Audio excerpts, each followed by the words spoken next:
సొంత లాభం కొంత మానుకు పొరుగువాడికి తోడుపడవు అన్నాడు గురుజాడు.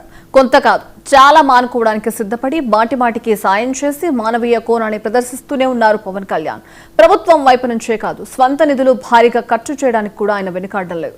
ఆయనతో పాటు మరికొంతమంది ప్రజా ప్రతినిధులు కూడా తమలోని మానవీయ కోణాన్ని ఏదో ఒక సందర్భంలో చాటుకుంటూ ఉన్నారు. అలాంటి వాళ్ళను ఒకసారి మనం గుర్తు చేసుకుందాం.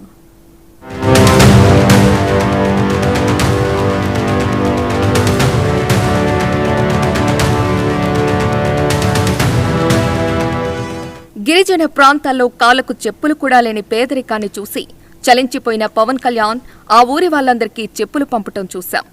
మొన్నటికి మొన్న బ్లైండ్ క్రికెట్ వరల్డ్ కప్ గెలుచుకున్న వాళ్లకు వాళ్ళ శిక్షకులకు కలిపి 84 లక్షలు ఇవ్వటమే కాదు, మ్యాచ్ ఫీజు కోసమే ఈ రంగంలోకి వస్తామని, ఆ డబ్బుతో ఇంట్లో సరుకులు కొనుక్కుంటామని చెప్పినప్పుడు ఆయన చలించిపోయారు. వెంటనే వాళ్ళ ఇళ్లకు కావలసిన సామగ్రిని పంపించారు. ఇక్కడ ఆ డబ్బుతో పాటు స్పందించిన వేగం, హృదయ వైశాల్యం చాలా ముఖ్యం.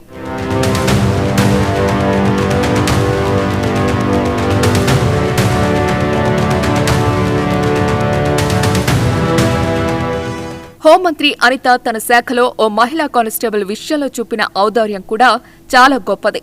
తన హోదాను పక్కన పెట్టి ఆ మహిళా కానిస్టేబుల్ సీమంతానికి చీర, స్వీట్స్ తీసుకుని నేరుగా ఆమె ఇంటికి వెళ్లారు. స్వయంగా ఆమె సీమంతం తన చేతుల మీదుగా జరపటంతో ఆ కానిస్టేబుల్ ఉక్కిరిబిక్కిరి అయ్యారు. ఆ రోజు మహిళా దినోత్సవం కావటం మరో విశేషం.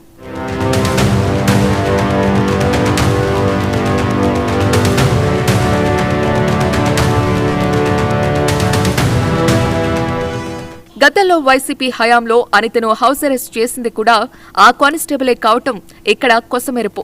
ఆ సంగతిని గుర్తు చేసుకున్నప్పుడు ఆమె భావోద్వేగానికి గురయ్యారు.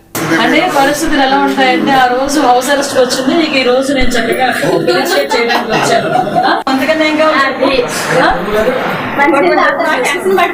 ఎందుకు టెన్షన్ లేదు.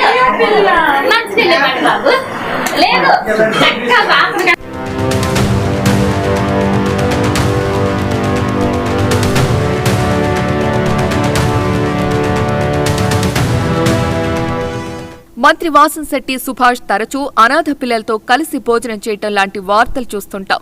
అంతేకాదు, ఏదో రకంగా అలాంటి వాళ్లకు సాయం చేయాలనే విశాల హృదయం ఆయనది. ఒక దీపావళి పండుగకు వాళ్ల కళ్లలో ఆనందం చుట్టానికి అందరికీ బట్టలు కొనిపెట్టాడు. కేవలం డబ్బిచ్చి కొనుక్కోమనటం కాకుండా అందరినీ బస్సెక్కించి ఓ ఖరీదైన మాల్కు తీసుకువెళ్లారు. ఎవరికి వాళ్లు కావలసిన బట్టలు సెలెక్ట్ చేసుకోమని చెప్పారు. ఇక వాళ్ళ ఆనందాన్ని ఎలా వర్ణించగలం? అలాగే మేము చాలా హ్యాపీగా ఫీల్ అవుతున్నాం. బట్టలు కూడా చాలా బాగున్నాయి. అలాగే నాకు జాబ్ కూడా కల్పించారు. నేను డిగ్రీ చదివానని చెప్పగానే నాకు జాబ్ కూడా కల్పించారు. అందుబాటు ఆయన కృతజ్ఞత. మరి ఎవరు కూడా మరి మా హాస్టల్కి వచ్చి ఇంత పెద్ద షోరూమ్ తీసుకొచ్చి బట్టలు ఇవ్వలేదండి. మరి మినిస్టర్ గారి చేతుల మీదుగా బట్టలు తీసుకున్నందుకు మేము చాలా సంతోషిస్తున్నామండి.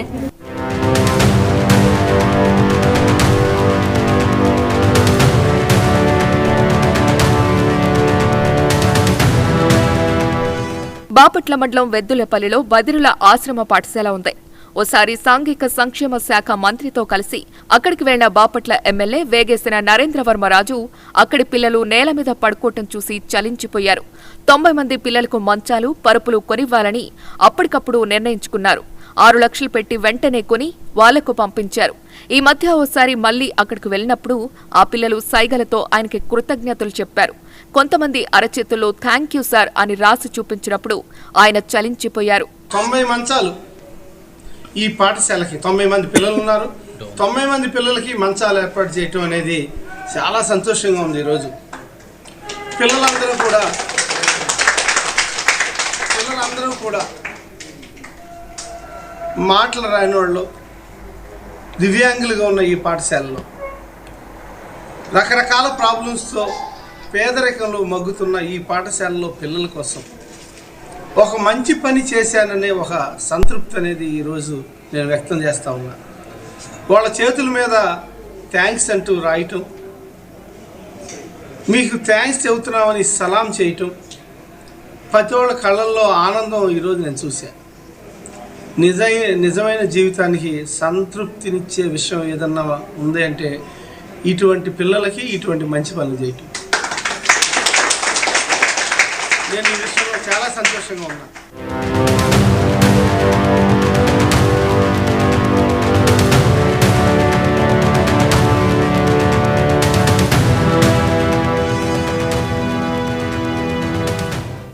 ఇంకా ఎంతో మంది ప్రజాప్రతినిధులు వాళ్ళ పరిధిలో సాయం చేస్తూనే ఉంటారు. ఈ విధంగా మరికొందరిలో స్ఫూర్తిని నింపుతూనే ఉంటారు.